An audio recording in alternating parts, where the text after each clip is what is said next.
Hi friends, welcome back to Tamil Amazing Facts. இன்னைக்கு நாம ஆசையா வளர்த்தவங்களே வெறித்தனமா சாவடிச்ச சில விலங்குகள் பத்தி தான் பார்க்க போறோம். வழக்கம் போல இந்த வீடியோவும் வேற லெவல்ல இன்ட்ரெஸ்டிங்கா இருக்கும். ஸோ ஸ்கிப் பண்ணாம கடைசி வரைக்கும் பார்த்துட்டு பிடிச்சிருந்தா மறக்காம லைக் பண்ணுங்க, தட்டி விட்டுருங்க. டைகர் 2006ல் 52 வயசான சிந்தியா லீ கேம்பிள் அவங்க வீட்டில் இறந்து கிடந்தாங்க. இதில் ஆச்சரியமான விஷயம் என்ன தெரியுமா? அவங்கள சாவடிச்சது அவங்க பாசமாக வளர்த்துட்டு வந்த, அதாவது கிட்டத்தட்ட 10 வருஷமாக பாசமாக வளர்த்துட்டு வந்த அவங்களோட பெங்கால் டைகர் தான். இதில் ஷாக்கிங்கான விஷயம் என்ன தெரியுமா? இவங்க ஒரு எக்ஸ்பீரியன்ஸ்டு டைகர் ஹேண்ட்லர். என்னதான் இவங்க 10 வருஷத்துக்கு மேலே டைகர் ஹேண்ட்லிங்கில் எக்ஸ்பீரியன்ஸாக இருந்தாலும் ஒரு வாட்டி கூட அவங்க வளர்த்துட்டு வந்த டைகர்ஸால் ஒரு சின்ன கீறல் கூட ஏற்பட்டதில்லை. வழக்கம் போல் டைகர் கேஜை க்ளீன் பண்ண போனவங்க ஆளையே காணோம். எங்கட ஆளை காணுமேன்னு அவங்கள தேடி போன ஃப்ரெண்ட்ஸுக்கு பயங்கர ஷாக். ஏன்னா அங்கே கேஜ் ஓப்பனில் இருக்கு, டைகரும் காணோம், சிந்தியாவும் காணோம். தேடி பார்த்ததுக்கு அப்புறம் தான் ஒரு புதருக்கு பக்கத்துல புலியும் சிந்தியாவோட பாடியும் இருந்திருக்கு. இத்தனைக்கும் இவங்கள சாவடிச்ச புலி தான் இவங்களோட க்ளோஸான பெட். இதை வச்சு ஒரு டிவி ஷோலையும் ஒரு படத்துலையும் நடிச்சிருக்காங்க. கடைசியில் அவங்களையே அது போட்டு தள்ளிடுச்சு. பைத்தான் இங்கிலாண்டை சேர்ந்த 31 வயசான டான் பிராண்டன் ஒரு ப்ரொஃபஷனல் ஸ்னேக் ஹேண்ட்லர். இவருக்கு பாம்புனா ரொம்ப பிடிக்கும். அதனால வீட்டில் ஒரு ஆப்பிரிக்கன் ராக் பைத்தானை வளர்த்துட்டு வந்திருக்காரு. அதுக்கு டைனின்னு பேர் வச்சிருக்காரு. ஆனால் பயப்புல 8 அடி வளர்ந்துருக்கு. வழக்கம் போல வேலையை முடிச்சுட்டு ரூமுக்கு போய் அவரோட பெட் டைனி, அதாவது 8 அடி மலைப்பாம்பு கிட்ட விளையாடிட்டு இருந்திருக்காரு. சடனா அவரோட ரூம்ல இருந்து ஏதோ விழுற சத்தம் கேட்டிருக்கு. ஆனா அவங்க அம்மா அவர் ஏதோ கீழே போட்டிருப்பாருன்னு நினைச்சுக்கிட்டு கண்டுக்காம விட்டுட்டாங்க. காலையில ரொம்ப நேரமாகியும் பையன் கீழே வரல அப்படின்றதுக்காக மேலே போய் பார்த்துருக்காங்க. அங்க அந்த 8 அடி டைனி எதுவுமே தெரியாத மாதிரி பதமா சைடில் போய் படுத்துட்டு இருந்திருக்கு. அவரோட பையன் மட்டும் தரையில மூச்சு பேச்சு இல்லாம கிடந்திருக்காரு.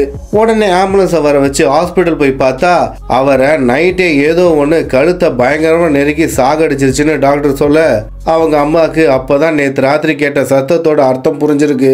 இதே மாதிரி ஒரு சம்பவம் 2018ல் நடந்திருக்கு. ஆனா இங்க கதையே வேற. 54 வயசான லேடிய 23 அடி பாம்பு ஒன்று மொத்தமா முழுங்கிடுச்சு. காய்கறி தோட்டத்துக்கு போனவங்க ரிட்டர்ன் வரலையேன்னு அங்கே போய் பார்த்தா அங்கே அண்டா சைஸில் பெரிய பாம்பு ஒன்று படுத்துட்டு இருக்கு. உடனே ஊர் மக்கள் சேர்ந்து அந்த பாம்பை கொண்டு அதோட வயதை கீறி அந்த லேடியோட பாடியை வெளியே எடுத்திருக்காங்க. இதோட வீடியோ நம்ம சேனலில் கூட இருக்கு, செக் பண்ணி பாருங்க.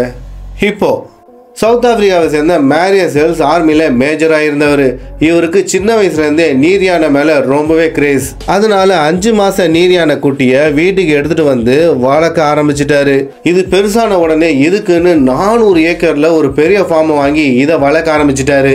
இவரோட டைம் பாஸ் இந்த நீர் யானையோட விளையாடுறது தான். காலப்போக்கில் 2 பேரும் பயங்கர க்ளோஸ் ஆயிட்டாங்க. மேரியஸ் ஹெல்ஸுக்கு இந்த நீர் யானை அவரோட பையன் மாதிரி. அந்த அளவுக்கு அதோட ஃபோட்டோ எடுக்கிறது, அது மேல சவாரி செய்யறதுன்னு எப்பயும் அது கூடவே இருப்பாரு. ஆனா இந்த நீர் யானை இவரை தவிர மற்ற எல்லாருமே பயங்கரமா துரத்தும். ஏன் அவரோட ஒய்ஃபை கூட விடாம துரத்தும். கடைசியில் அதுவே அவருக்கு வினையா போச்சு. சம்பவத்தன்னைக்கு வழக்கம் போல காலையில ஃபார்முக்கு அவரோட செல்லத்தை பார்க்க போனவர் ஈவினிங் வரைக்கும் வீட்டுக்கே வரல. அவங்க ஃபேமிலி போய் பார்க்கும்போது மேரிஷியஸ் ஹெல்ஸோட பாடி தண்ணியில மிதந்துட்டு இருந்ததை பார்த்துருக்காங்க. அங்க நீர் யானை அட்டாக் பண்ண தடையும் இருந்திருக்கு. ஆசையாக வளர்த்தவர கடைசியில் அந்த நீர் யானை தண்ணிக்குள்ளேயே இழுத்துட்டு போய் சாகடிச்சிருச்சு. உல்ஃப் டாக் பென்சில்வேனியாவை சேர்ந்த சாண்ட்ரா எல் பயவிசன் 9 உல்ஃப் டாகை 10 வருஷமா குட்டியிலேருந்தே வளர்த்துட்டு வந்திருக்காங்க. உல்ஃப் டாக் அப்படின்றது ஓநாய் அண்ட் நாட்டு நாயோட மிக்சட் பிரீட். அதனால இதுங்களுக்கு நாய் குணமும் இருக்கும், கூடவே ஓநாயோட சேட்டையும் இருக்கும். எக்ஸாம்பிளுக்கு சொல்லணும்னா இதுங்க குலைக்காது, ஆனால் நடு ராத்திரி நல்லா ஊழையிடும். சாண்ட்ரா இந்த உல்ஃப் டாக்ஸை கூண்டுக்குள்ளே வச்சு வளர்த்துட்டு வந்தாலும் இதுங்க போடுற சத்தத்தால் நெய்பர்ஸ் நிறைய தடவை கம்ப்ளைண்ட் கூட பண்ணியிருக்காங்க. ஆனால் சாண்ட்ரா இதுங்க மேலே வச்ச பாசத்தால் பக்கத்தில் இருந்தவங்க எல்லாரையுமே பகைச்சிக்கிட்டாங்க. அதோட விளைவு இவங்களுக்கே பெரிய ஆபத்தாக போய் முடிஞ்சிருச்சு. சம்பவத்தன்னைக்கு வழக்கம் போல அவங்களோட உல்ஃப் டாக்ஸ் கிட்ட விளையாடிட்டு இருந்திருக்காங்க. சடனா என்னாச்சுன்னே தெரியல, எல்லா நாயும் ஒன்று சேர்ந்து சாண்ட்ராவை போட்டு தள்ளிடுச்சுங்க. நான் ஏற்கனவே சொன்ன மாதிரி தான், ஓநாய் பிரீட் அப்படின்றதுனால என்னைக்கா இருந்தாலும் அதோட சுயரூபத்தை கண்டிப்பாக காட்டிடும். சிம்பான்சி வெளிநாட்டில் சிம்பான்சியை ஏன் பெட்டா வளர்க்குறாங்கன்னே தெரில. ஏன்னா அது ஒரு நல்ல அனிமல் தான், அது நல்ல பெட்டும் கூட, அது மட்டும் இல்ல ஸ்மார்ட்டான அனிமலும் கூட. இன்னொரு பக்கம் இதுங்க ரொம்ப ஸ்ட்ராங், வைல்ட் அண்ட் ரொம்பவே டேஞ்சரஸ். ஆனா டிராவிஸ் அப்படின்ற இந்த சிம்பான்சி ரொம்பவே ஃபேமஸ். இந்த சிம்பான்சியை பிறந்து 3 நாள்ல $50,000 கொடுத்து சாண்ட்ரா வாங்கிட்டு வந்து வளர்க்க ஆரம்பிச்சிட்டாங்க. இதை சின்ன வயசுல இருந்தே எல்லார்கிட்டையும் பழக விட்டு இதை சோஷியலா தான் வளர்த்துட்டு வந்திருக்காங்க. இந்த சிம்பான்சி ஏகப்பட்ட டிவி ஷோஸ்லயும் வந்திருக்கு, எக்கச்சக்க கமர்ஷியல் ஆட்ஸ்லயும் நடிச்சிருக்கு. அவ்வளோ ஏன் இதுக்கு ரெஸ்லிங்லாம் கூட போட தெரியும். ஃபைட் நடக்கும்போது நிறுத்துன்னு சொன்னா அடுத்த செகண்டே நிறுத்திடும். அந்த அளவுக்கு நம்ம ஆளுக்கு ஷார்ப்பான மைண்ட் இருந்திருக்கு.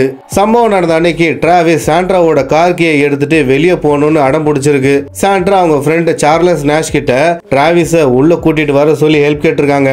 டிராவிஸை உள்ள வர வைக்கிறதுக்காக அதுக்கு பிடிச்ச பொம்மையை காட்டி கூப்பிட்டுருக்காங்க சார்லா நேஷ். பொம்மையை அவங்க கையில பார்த்த டிராவிஸ் பயங்கரமா கோவத்துல சார்லா நேஷை அட்டாக் பண்ண ஆரம்பிச்சிருச்சு. சாண்ட்ரா எவ்வளவோ ட்ரை பண்ணி பார்த்துருக்காங்க, ஆனா அவங்களால டிராவிஸையும் கண்ட்ரோல் பண்ண முடியல, நேஷையும் காப்பாற்ற முடியல. வேற வழி இல்லாம போலீஸுக்கு கால் பண்ண அவங்க வந்து ஆக்ரோஷமா இருந்த டிராவிஸை சுட்டு கொண்டுட்டாங்க. சார்லா நேஷ்க்கு ஏகப்பட்ட சர்ஜரி பண்ணி அவங்களோட உயிரை காப்பாற்ற முடிஞ்சதே தவிர அவங்களோட முகம் மொத்தமா மாறிடுச்சு. இதுக்கு தான் ஆசைப்பட்டு சில நேரத்துல சில விஷயத்தை எப்பவுமே மறக்க கூடாது. மிருகம் எப்பவுமே மிருகம் தான். ஓகே ஃப்ரெண்ட்ஸ், இதோட இந்த வீடியோ முடிஞ்சிருச்சு. இந்த வீடியோ பிடிச்சிருந்தா மறக்காம லைக் பண்ணிட்டு உங்க ஃப்ரெண்ட்ஸ் அண்ட் ஃபேமிலிக்கு மறக்காம ஷேர் பண்ணிடுங்க. பாய்.